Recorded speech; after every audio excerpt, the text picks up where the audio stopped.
311.5 अर्थात 963 किलोहर्ट्झवरून आम्ही बोलत आहोत. हे आकाशवाणीचं जळगाव केंद्र आहे. संध्याकाळचे 7:30 झाली आहेत. प्रसारित करीत आहोत शेतकरी बांधवांसाठी कार्यक्रम शेत शिवार.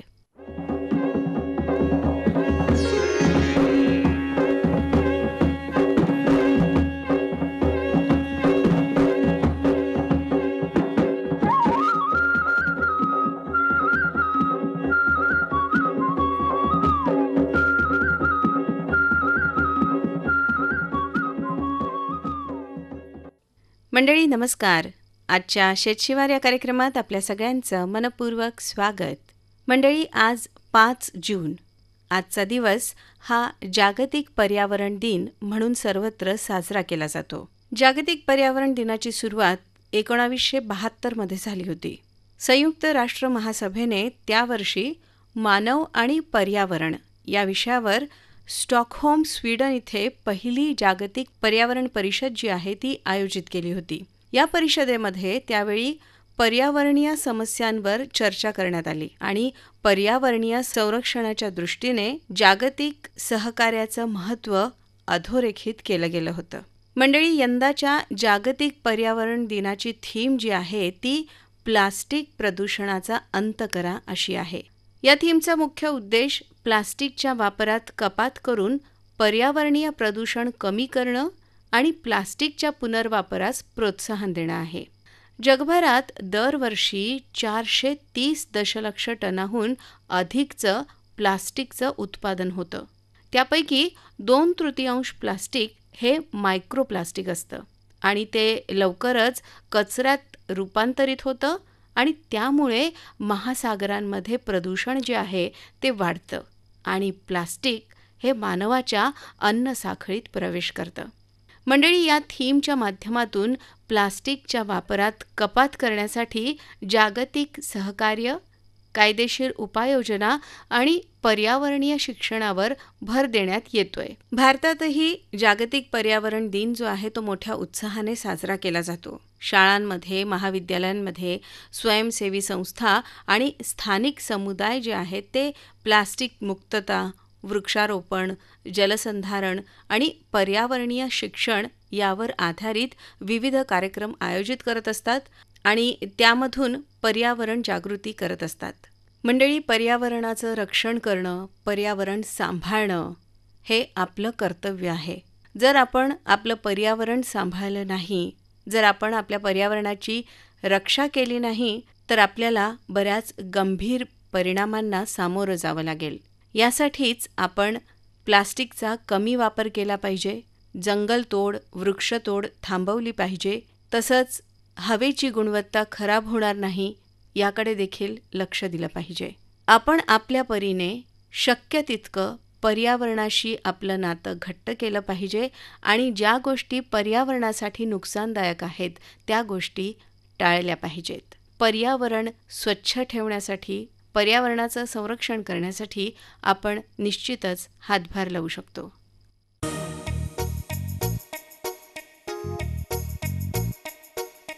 वाऱ्यावरती गंध पसरला ना ते मनाचे, मातीमध्ये दरवळणारे हे गाव माझे.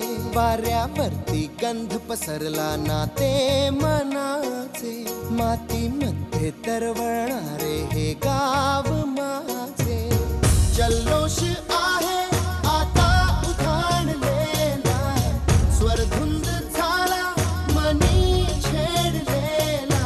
शहारलेल्या उधाणलेल्या कसे सावरावे,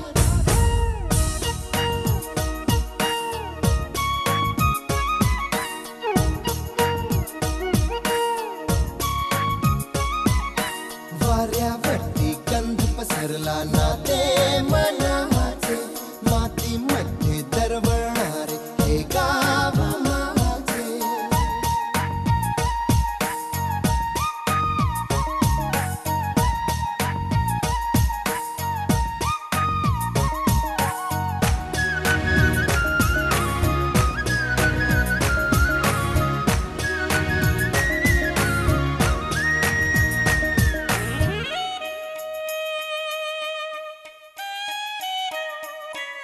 स्वप्नातले गाव माझ्या पुढे, दिवसाचा पक्षी अलगद उडे. फांदीच्या अंगावरती चिमणी ती चिवचिवणारी, झाडात लपले सगळे सोयरे. हा गाव माझा जुना आठवाचा, नादात हसऱ्या त्या वाहत्या नदीचा, ढगात उरले पाऊस गाणे कसे साठवावे.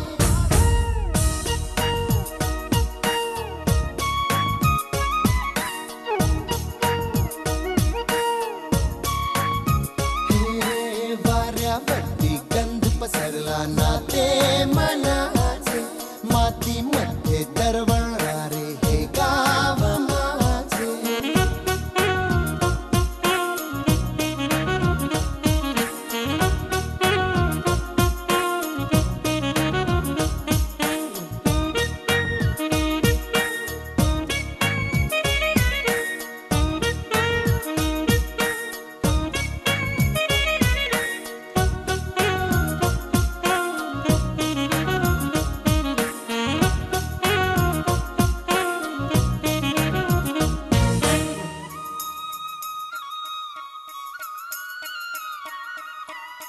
हातातले हात मन बावरे, खडकाची माया कशी पाझरे. भेटीच्या ओढीसाठी श्वासाचे झुंबर हलते, शब्दांना कळले हे गाणे नवे. ही वेळ आहे मला बोलणारी, ही धुंद नादी गंधावणारी. पुन्हा एकदा उरी भेटदा कसे आवरावे. वाऱ्यावरती गंध पसरला, मातीमध्ये दरवळणारे. मंडळी, आजच्या शेतशिवार या कार्यक्रमामध्ये भेटीगाठी या सदरात आपण ऐकणार आहात कळमसरे, तालुका पाचोरा, जिल्हा जळगाव इथले पर्यावरण मित्र दत्तात्रय तावडे यांची सोनिका मुजुमदार यांनी घेतलेली मुलाखत. तेव्हा ऐकूया ही मुलाखत. शेतकरी बंधूंनो, नमस्कार. मंडळी, आज जागतिक पर्यावरण दिवस आहे. पर्यावरणाचा आणि शेतीचा अतिशय जवळचा संबंध आहे. पर्यावरणाचं रक्षण करणं हे आपल्या सगळ्यांचं कर्तव्य आहे. आणि आज असेच एक पर्यावरण मित्र आपल्या स्टुडिओत आलेले आहेत. आज आपण त्यांच्याशी बोलणार आहोत, त्यांच्यासोबत गप्पा मारणार आहोत. स्वागत करूया कळमसरे, तालुका पाचोरा, जिल्हा जळगाव इथले दत्तात्रय तावडे यांचं. नमस्कार दादा, तुमचं खूप खूप स्वागत आहे आकाशवाणीच्या स्टुडिओमध्ये. धन्यवाद. थोडक्यात आपला परिचय सांगा ना दादा. आपण कुठल्या गावचे? माझं नाव दत्तात्रय तावडे. माझं गाव जन्मगाव कळमसरा पाचोरा आणि माझं अल्प शिक्षण झालं आहे. परंतु प्रतिकूल परिस्थिती जन्मतः आणि त्यावेळेचं ते सगळं संघर्षमय जीवन खेड्यातलं, याच्यातून शेतीशिवार, शेताचा बांध, वनक्षेत्र, राखीव गाईचं ते कुरण, हा निसर्गामध्ये भटकंतीचा योग आला. आणि त्याच्यातून संपर्क आल्यामुळे ह्या निसर्ग आणि झाडं झुडपं, वेली, नदी, नाला यांच्याशी मैत्री निर्माण झाली. आणि आपण सार्वत्रिक जीवन जगत असताना या अनेक सगळ्या निसर्गातील घटकांचा आपल्या जीवनावर कसा सुपरिणाम होतो, त्यामुळे मी ते कृतज्ञ भावनेतून ते जाणलं. आणि त्यांनी माझ्यावर प्रेम केलं. मी फळं फुलं खूप खाल्ली, झाडावर उड्या मारल्या. आमची आई सरपणासाठी लाकडं वापरत होती, वडील शेतीसाठी साठी लाकडं वापरून सण शेती करत होते. आपला पाळणा वगैरे सगळं लाकडाचा होता. आणि जन्म मृत्यू सर्व स्वयंपाक, लग्न कार्यामध्ये लाकडं वापरून स्वयंपाक होत होता. आपण जे भूक भागवली आणि अंत सुद्धा लाकडावर होणार आपला, हे सगळं माझ्या जीवनामध्ये सगळं मी चित्र पाहिलं. आणि मला या झाडाबद्दल, वनस्पतीबद्दल एक कृतज्ञता भाव जागृत झाला.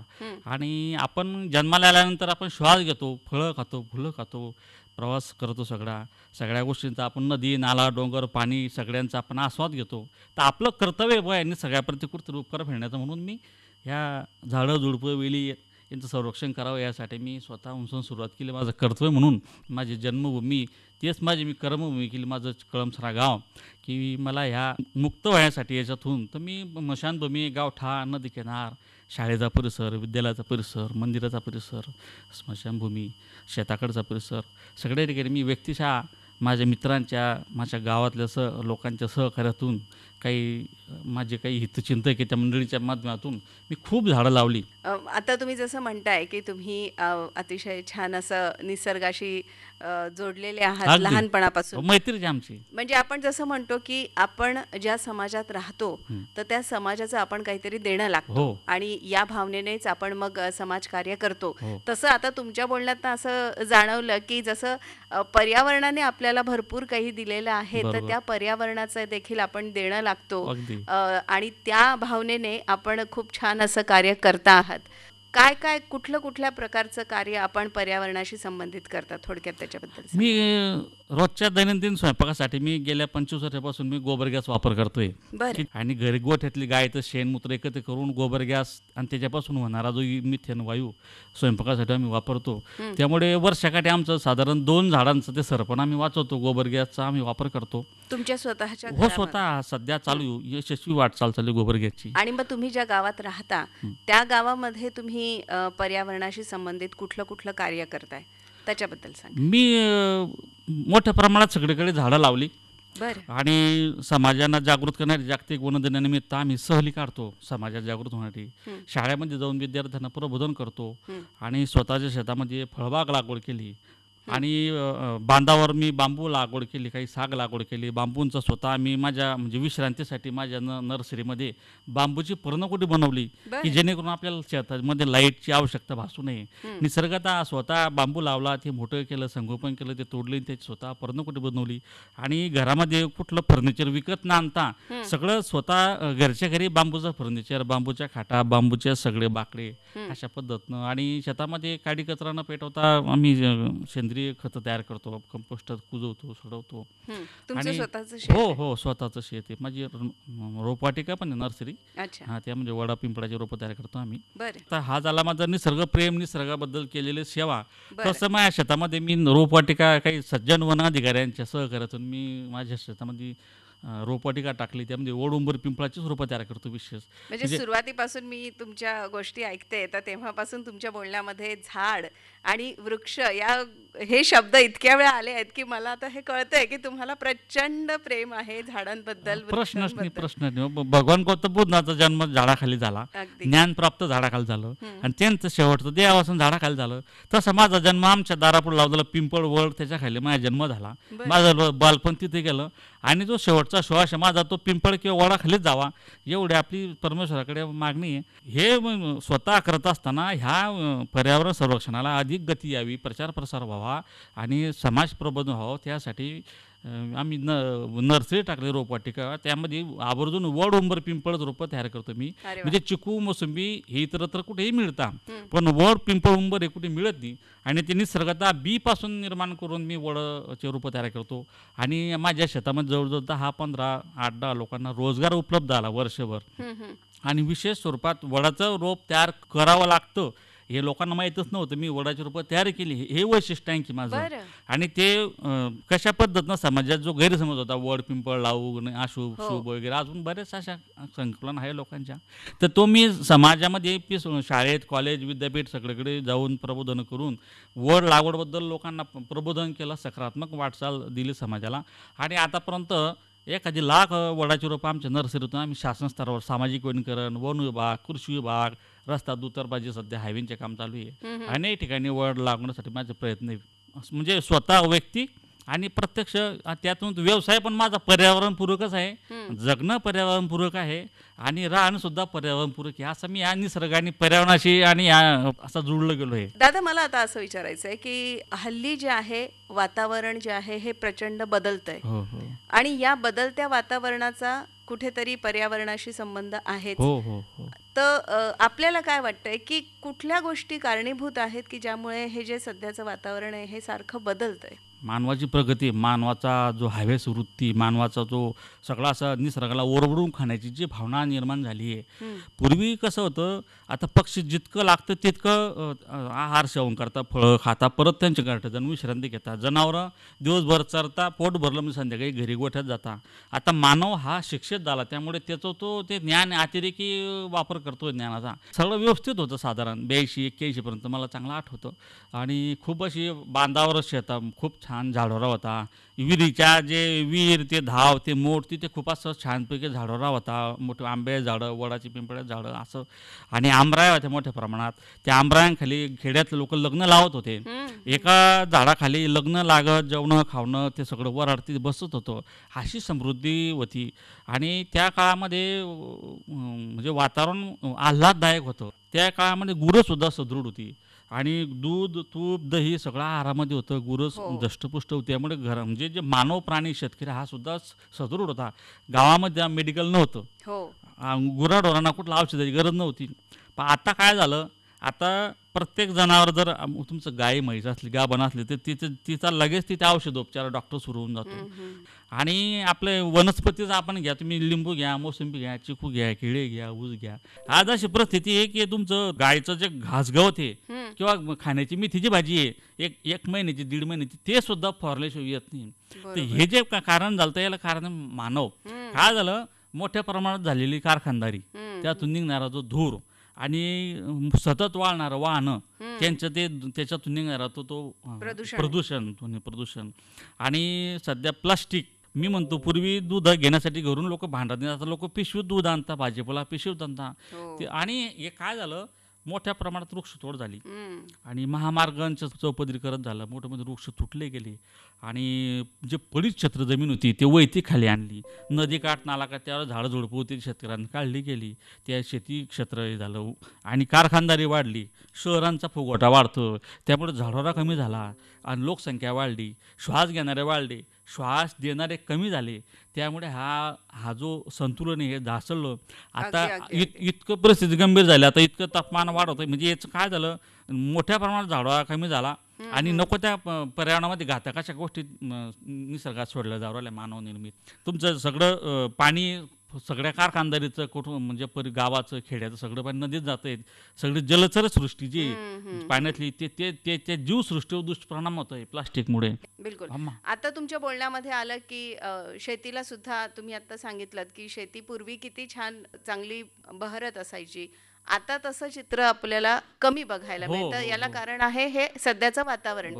पर्यावरण आणि शेती, पर्यावरणाचा शेतीवर कसा परिणाम होतोय त्याच्याबद्दल खूप. तुम्हाला एक उदाहरण सांगतो मागचं. फक्त पूर्वी करडई, हरभरा, गहू, तुमचा धना हे कोरडं येत होती हिवाळ्यामध्ये, बिलकुल चांगल्या पद्धत, कुठलं फवारानी, कुठलं मटेरियल नाही, कुठलं काहीच नाही. पण आता काय झालं, इतकी परिस्थिती हालाकीच झाली की तुमचं शेतीमध्ये तुमचं त्याचा जोड व्यवसाय तुमचा दुग्ध व्यवसाय आहे. दुग्ध व्यवसायासाठी गाई म्हशी यांना रोज ट्रीटमेंट कुठल्या तरी औषधं दिल्याशिवाय त्यांचं दूध व्यवस्थितपणे निघत नाही. भाजीपाल्यावर प्रत्येक 3ऱ्या दिवशी 4थ्या दिवशी फवारल्याशिवाय तुमचा भाजीपाला येत नाही. कसं आहे मॅडम, मानव प्राणी आणि वनस्पती, झाडं झुडपं, आंबापासून तर आपल्या मेथीच्या भाजीपर्यंत सगळ्यांचं आरोग्य सगळं बिघडलंय. तर नेमकं काय होतं, हा सगळ्यात जास्त दुष्परिणाम शेतीवर काय होतोय, तापमान वाढल्यामुळे अचानक केव्हा ढगत येतात आणि वातावरण तयार होऊन जातं, अचानक पाऊस पडतो. त्यावेळेमध्ये शेतकऱ्याचा जो तुमचा भाजीपाला असेल किंवा केळी पीक असेल, ऊस पीक असेल, याच्यावर सगळा दुष्परिणाम होतो. त्यांच्या आरोग्यावर दुष्परिणाम होतो. ढगाळ वातावरण, त्यामध्ये ते असं धुकं येतं. त्यामुळे तो लागलेला जो खर्च आणि त्याच्यामुळे हे जे वातावरणात म्हणजे उत्पन्नात झालेली घट आणि मिळालेला पैसा त्याच्यात ते गणित बसत नाही. त्यामुळे सगळ्यात जास्त हालाकी जेवण शेती आणि शेती क्षेत्रातले जे काही शेतकरी वर्ग आहे त्यांच्यावर खूप दुष्परिणाम होतोय. पण मग आता हा जो दुष्परिणाम आहे हा कमी करण्यासाठी आपण कुठले उपाय करू शकतो? नाही, आता हे सार्वत्रिक दुःख येत आहे. आता जसं तुम्ही मगाशी म्हणालात की मनुष्य पण कसं आहे की तो तब्येतीसाठी लगेच गोळ्या घेतोय, पण आता त्याच्यावरती आपण बघतो की मनुष्याला जर सांगितलं की बा तुम्ही वेळच्या वेळी जेवण करा, तुम्ही वेळच्या वेळी व्यायाम करा, तर तुमच्या तब्येतीसाठी ते चांगलं आहे, तुमच्या गोळ्या आणि औषधं कमी होतील. तसं आता आपण जर शेतीबद्दल बोललो तर कुठल्या गोष्टी आपण लक्षात ठेवल्या पाहिजे किंवा आपल्या शेतकरी बांधवांनी कुठल्या गोष्टींकडे लक्ष दिलं पाहिजे की ज्यामुळे आपल्या शेतीला जे आहे ते पूरक असं वातावरण राहील आणि आपली शेती जी आहे ती रसायनमुक्त आपण म्हणू शकतो, किंवा तुम्ही जसं म्हणता भाजीपाल्यावरती कीटकनाशक वगैरे फवारले जातात तर त्याचाही फवारा कमी होईल, किंवा एक प्रकारे सेंद्रिय शेती किंवा नैसर्गिक शेतीला जो आहे तो चांगला उठाव मिळेल. माझी शेतकरी बंधूंना माझी एक विनंती, आवाहन राहील. मी पण शेतकऱ्याचाच मुलगा आहे खेड्यातला. तुकाराम महाराज सांगता रात्रंदिन नामा युद्धाचा प्रसंग. तशी परिस्थिती एकदम बेताची आहे. आणि जगणं आहे शेतकऱ्या, आणि सगळा सगळा पसारा, आणि शेतकरी सगळं उघड्या आहे, आकाशाखाली आहे, त्याचा सगळा संसार मांडला आहे. तर शेतकऱ्यांना स्वतःहून सण कुठली काही मदत येईन, कुठले काय येईन, हे ते येणारच आहे, ते काही थांबणार नाही. पण स्वतःहून सण त्यांना सजग होणं गरजेचं आहे. आपली शेतीतला जो सामू आहे तो कमी झाला आहे, सेंद्रीकरण कमी झाला आहे रासायनिक खतामुळे. आणि त्याच्यामुळे शेतीतलं जे जमीन पैलवान होती ती कमी झाली, थोडी त्याची कमजोर झाली. त्यामुळे त्यातला सेंद्रीकरण वाढीन, जीवाणू संख्या कशी वाढीन, त्याच्यामुळे शेतातलं पीक हे कसं जोमदार येईन, ताकददार येईन. आपण उदाहरण घ्या, एखादं वातावरणात बदल झाला की सक्षम पैलवानावर त्याचा काही परिणाम होत नाही, पण जे रुग्ण आहे, म्हातारा लोक, त्यांच्यावर लगेच सर्दी पडसं, त्यांच्यावर दुष्परिणाम होतो. तर परिस्थिती गंभीर आहे. तर आपण आपली शेती जी आहे ती पैलवान बनवा, जेणेकरून रासायनिक खताचा वापर थोडा कमी करा. आणि शेणखत, सेंद्रिय खतं किंवा आपलं जीवामृत, ते गाईचं गोमूत्र, शेण, डाळीचं पीठ वगैरे आता आहे बाजारात शेतकऱ्यांना माहिती, त्याचा वापर जास्त करावा. आपली शेती पैलवान बनवा, त्याच्यातून काही फायदा होईल. दुसरी गोष्ट, बांधावर थोडंफार झाडावर असावा, त्याच्यावर पशु पक्षी त्यांना आश्रय घेण्यासाठी कुठेतरी ते किडी मुंगी काहीतरी समजा हे आपले शत्रू कीटक आहे ते त्यांच्या ते वेचून खातील. मध्ये काही भड किंवा असं कुठलं तरी पिकं लावा, झेंडू लावा, त्याच्याकडून ते पक्षी बसतील. म्हणजे संतुलन राहण्यासाठी शेतकऱ्यांना असे असे मार्ग शोधावे. आणि सर्वात पीक पद्धती, आपलं वातावरण सध्या क्लायमेट चेंज झाले, आता हे परिस्थिती गंभीर झाली आहे. हे जगाची स्थिती आहे, ही राज्याची नाही, देशाची नाही, जगा पृथ्वीवरचं संतुलन असलं. तर आपण वातावरणानुसार कुठल्या जाती, कुठल्या वातावरणात मानवतात, ज्यानं त्यानं त्याची आपली जमीन, आपलं शेत, आपल्या असलेलं पाणी, आपल्या असलेलं शेत रस्त्यावर एकामध्ये, आणि आपली शारीरिक क्षमता, आपली आर्थिक क्षमता, आपली कौटुंबिक क्षमता, ह्या सगळ्या क्षमता ओळखून शेतकऱ्यांना आपली म्हणजे अंथरूण पाहून पाय पसरावं. आणि जेणेकरून ह्या संकटाशी कसं लढताना थोडंसं विचारपूर्वक, आता दुःख सार्वत्रिक आहे पण आपल्या याच्यातून प्रवास करायचा आहे, तर शेतकऱ्यांना स्वतःहून जमीन पैलवान करावी. आणि शक्यतोवर गोमूत्राचा वगैरे वापर करून आम्ही स्वतः करतो, त्याच्यातून आपलं कुठेतरी आपण संरक्षण होईल, कुठे बचत होईल असं मला वाटतं. बिलकुल. पर्यावरणाचा मला असं वाटतं की सगळ्यात मोठा शत्रू म्हणजे प्लास्टिक. हो, प्लास्टिकमुळे प्रचंड नुकसान होतं. आपण बघतो की शेतीमध्ये सुद्धा प्लास्टिकमुळे त्रास होतो. त्याच्यामुळे त्यानंतर पशुपक्षी आहेत, आपलं गोधन आहे, ते सुद्धा जेव्हा प्लास्टिक खातात त्यांच्या पोटात प्लास्टिक जातं. त्यामुळे सुद्धा बऱ्याचदा आपण बघतो बऱ्याच जनावर जे आहेत ते मृत्युमुखी पडल्याची सुद्धा बऱ्याच घटना अशा घडतात. तर प्लास्टिकचा वापर कमीत कमी कसा करता येईल त्याच्याबद्दल काय सांगाल? मी एक शेतकरी या नात्यानं सांगतो का आपण सर्वसामान्य खेड्यातले माणसांना तरी म्हणजे शेतीशी संबंधित आपण शेतीमध्ये कसा कमीत कमी प्लास्टिकचा वापर करू शकतो, मला असं म्हणायचं आहे, प्लास्टिक प्रदूषण हे सगळं हे शहरातून सगळं घाण पाणी शहरातून नद्यामध्ये येते खेड्यापेक्षा. आणि खेड्यातले माणसं अजून कुठतरी निसर्गाला कुठतरी पूज्य मानता वगैरे वगैरे. तर मला शेतकरी बंधूंना सांगायचं वाटतं की आपण बाजारात जाताना घरून एक पिशवी घेऊन जावं. खिशामध्ये आपल्या कायम एक पिशवी असावी, कापडी पिशवी, आपली घरगुती कापडी पिशवी किंवा वायरची आपली घरची, की जेणेकरून कुठेही जाताना आपल्या खिशामध्ये कायम एक पिशवी असावी खिशामध्ये. मी तसं माझ्या मोटरसायकलच्या डिकीत कायम ठेवतो. तर मी बऱ्याच वेळा दुकानदाराला पण शेतकऱ्यांना आवाहन करा की बाबा प्लास्टिकची पिशवी काही देऊ नका बाबा, माझ्याकडे पिशवी आहे. आता सगळीकडे दूध आणताना पिशवी देतं, भाजीपाला आणताना पिशवी देतो, कुठलं बी कोरडं डाळ धान्य आणताना पिशवी देतो. तर माझी नम्र विनंती आहे बांधवांसाठी की कमीत कमी, बाजारात सगळीकडे सगळं पेटलंय रान, आपण हे बी देऊ शकत नाही, पण प्रयत्न करायला काय हरकत नाही. मी स्वतः असं प्रत्येकानं ठरवलं की मी स्वतःहून पिशवीचा वापर करीन, प्लास्टिकचा कमीत कमी वापर करीन, बाकीच्या गोष्टी मी टाळण्याचा प्रयत्न करीन. तर असं जर सर्वांना असा ठाम असे सकारात्मक निर्णय घेतला तर मला असं खात्री आहे की याच्यात नक्कीच बदल होईल, प्लास्टिक मुक्त होईल, शेतकरी निसर्गाबद्दल सकारात्मक निर्णय घेतील आणि या वसुंधराला, या पर्यावरणाला मदत होण्यास नक्कीच हातभार लागेल असं मला खात्री आहे. निश्चितच. आता तुम्ही सांगितलं की प्लास्टिकचा वापर कमीत कमी जितका आपल्याला करता येईल, आणि माझं सुद्धा हेच म्हणणं की जितकं कमी आपण प्लास्टिक वापरू तितकं आपल्यासाठी, पर्यावरणासाठी अतिशय चांगलं आहे. आपण संपूर्ण टाळू शकत नाही, पण म्हणजे त्यात थांबवू शकतो. आपल्या हातात जितकं आहे तितक्या शक्यतोवर आपण त्या ठिकाणी प्रयत्न केला पाहिजे की प्लास्टिकचा वापर हा कमीत कमी झाला पाहिजे.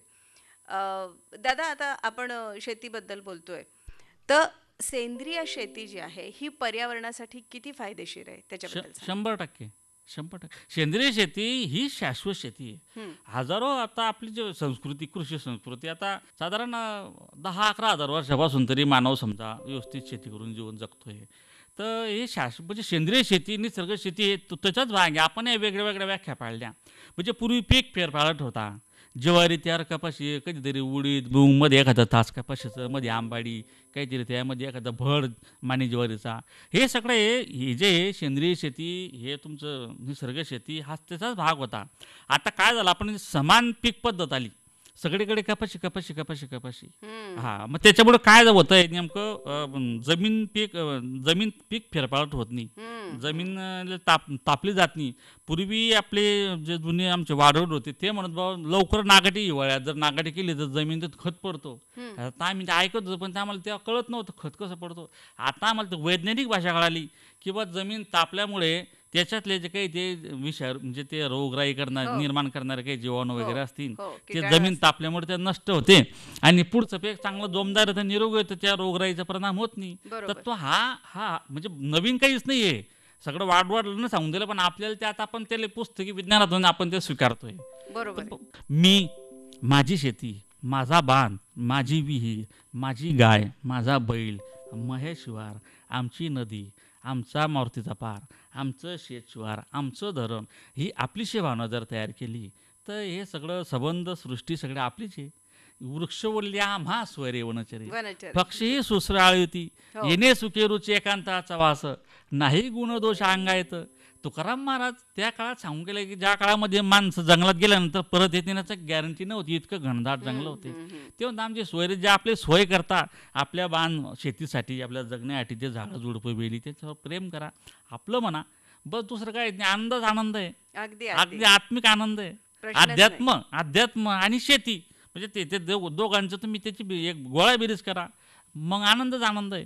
एकंदर कसं आहे की पर्यावरणाला ज्या चांगलं ठेवणाऱ्या गोष्टी आहेत किंवा पर्यावरणपूरक ज्या गोष्टी आहेत त्या गोष्टींचा जर आपण जास्तीत जास्त आपल्या रोजच्या जीवनामध्ये वापर केला तर कुठेतरी पर्यावरणाला नुकसान होणार नाही. आणि आपण देखील एक आपल्या परीने मदत करू शकतो की आपण पर्यावरण वाचवलं किंवा पर्यावरण वाचवण्यासाठी आपण कुठेतरी मग थोडाफार का होईना आपलाही हातभार जो आहे तो लागेलच. अगदी. अहो, मी जो तसे जो लगा दे चलो, दत्ताभाऊ तावळे कळमसरे करताय, त्यांचा पाहून दुसऱ्या कुठल्या जवळच्या गावाचे एखाद्या मित्राने करावं, ते पाहून दुसऱ्याने ती प्रेरणा मिळावी.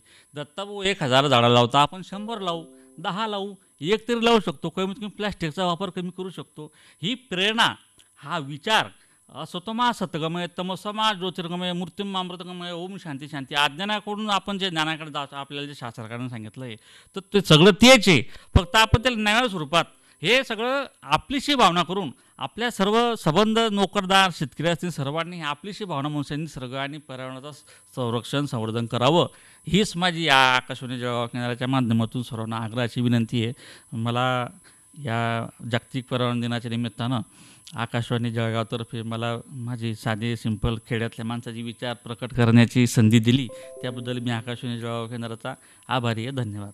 आपण आलात आणि इतके छान आपले विचार जे आहेत ते या ठिकाणी आपण सांगितले आहेत. आपल्या शेतकरी बांधवांना देखील आपले विचार आपण ऐकवले आहेत आणि पर्यावरणाशी संबंधित आपलं जे कार्य आहे ते देखील अतिशय छान आपण काम करता आहात. जवळपास म्हणजे सारखं आपल्या बोलण्यातनं मला हे जाणवलं की झाडांविषयी, वृक्षांविषयी आपलं किती प्रचंड प्रेम आहे. कळतंय की आपण किती आनंदी आहात आणि निसर्गाशी आपण किती छान जोडलेले आहात. ज्ञानेश्वर महाराज सुद्धा सांगता, इवले स्वरूप लाविल दोरी, त्याचा विलो गेला गगनाघरी, मोगरा फुलाला मोगरा फुला, फुले विचिताची बरोकळी असे आला. आता जसं तुम्ही सांगितलं की तुम्ही झाडं लावता, हो, तुमच्या गावामध्ये तुम्ही आतापर्यंत मला असं वाटतं 1000च्या वर झाडं लावलेली आहेत. देशी लावली. विशेष आहार धार्मिक आहे, वारकरी संप्रदायाचे संस्कार आणि पांडुरंग शास्त्री आठवलेंचे ते स्वाध्यायपूर्वकले काही तत्व आम्ही आत्मसात केले. आमच्या आजी आडाने होत्या, पण ते मला अशा रानातल्या कथा सांगत होती, निसर्गाबद्दल सकारात्मक सांगत होती. आमच्या आत्या त्या अशा, तसेच त्यांचं ते काव्य होतं जात्यावरचं झोक्याचे काव्य, त्यामध्ये निसर्ग, झाडं झुडपं वेली, हा सगळा त्या काव्यामध्ये तो आम्ही ऐकलंय. त्यामुळे हे सगळे आमच्यावर हे चांगल्या गोष्टी अशा ठासून अगदी अशा म्हणजे ठासल्या गेल्या. लहानपणापासून हे सगळे अगदी संस्कारच अगदी तुमच्यावरती अगदी. आणि झालेले आहेत. मला वाटतं काही परमेश्वराची कृपा, परमेश्वरानं मला अशा घरात जन्माला घातलं आणि माझ्या अशी सद्बुद्धी माझ्या डोक्यात घातली आणि हे इतकं मोठं माझ्याकडून हे चांगलं पुण्याचं काम करून घेत लावलं. तुमची ही जी भावना आहे ना, ही अतिशय छान अशी भावना आहे आणि आज आपण या ठिकाणी आलात आणि इतक्या छान गप्पा आपल्या झालेल्या आहेत, यासाठी जळगाव आकाशवाणीतर्फे आपले खूप खूप धन्यवाद. धन्यवाद. मला पण आकाशवाणी जळगावच्या माध्यमातून माझं निसर्गातलं जे जिवंत अनुभवातलं पुस्तकी नाही पण अनुभवातलं जे ज्ञान आहे ते जे मी काम केलं निसर्गासाठी, गुराढोरांसाठी, ते काम श्रोत्यांपुढे पोहोचवण्याचं काम जळगाव आकाशवाणी केलं. त्यासाठी मी आकाशवाणीचे सुद्धा आभार मानतो. धन्यवाद. मंडळी, आत्ताच आपण पर्यावरण मित्र दत्तात्रय तावडे यांची सोनिका मुजुमदार यांनी घेतलेली मुलाखत ऐकलीत. कार्यक्रमात यानंतर ऐकूया हे गीत.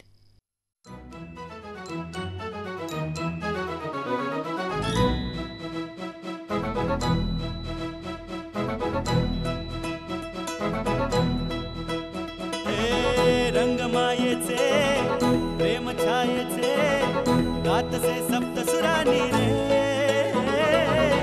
ओढनाथ्याचे बंध घरट्याचे गुंफले शब्द फुलानी रे अंतरी जीवाच्या ओढीचा शब्द हे गीत हे गावचा रे तारा धिक तारा रा रा रा तारा धिक तारा रा रा रा तारा धिक तारा रा रा रा रा तारा धिक तारा रा रा रा तारा धिक तारा रा रा रा तारा धिक तारा रा रा रा रा हे रंगमायेचे प्रेम छायेचे गातसे सप्त सुरानी रे ओढनाथ्याचे बंद घरट्याचे गुंफले शब्द फुलानी रे अंतरी जीवाच्या ओढीचा शब्द हे गीत हे गावचा रे तारा धिक तारा रा रा रा तारा धिक तारा रा रा रा तारा धिक तारा रा रा रा रा तारा धिक तारा रा रा रा तारा धिक तारा रा रा रा तारा धिक तारा रा रा रा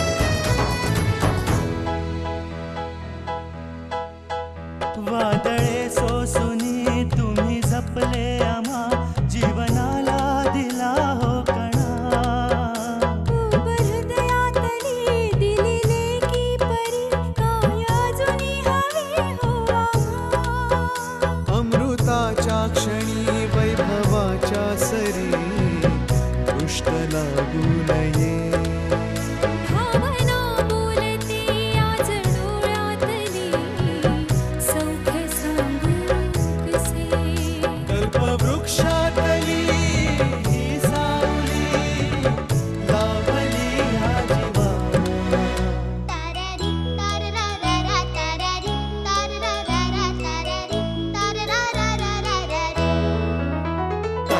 धिक तारा रा रा रा तारा धिक तारा रा रा रा तारा धिक तारा रा रा रा रा तारा धिक तारा रा रा रा तारा धिक तारा रा रा रा तारा धिक तारा रा रा रा आणि याचबरोबर आजचा आपला शेतशिवार हा कार्यक्रम इथेच संपला. पुन्हा आपली भेट पुढील कार्यक्रमात. तोपर्यंत नमस्कार.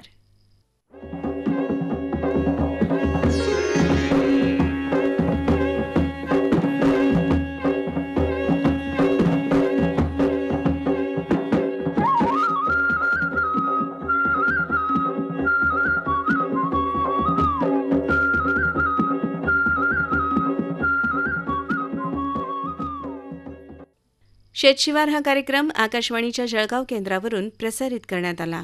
निवेदन सोनिका मुजुमदार यांचं होतं. कार्यक्रमाचे सादरकर्ते ज्ञानेश्वर बोबडे. यानंतर ठीक 8:05 राष्ट्रीय मराठी बातमीपत्र आकाशवाणीच्या मुंबई केंद्रावरून आम्ही सहक्षेपित करत आहोत.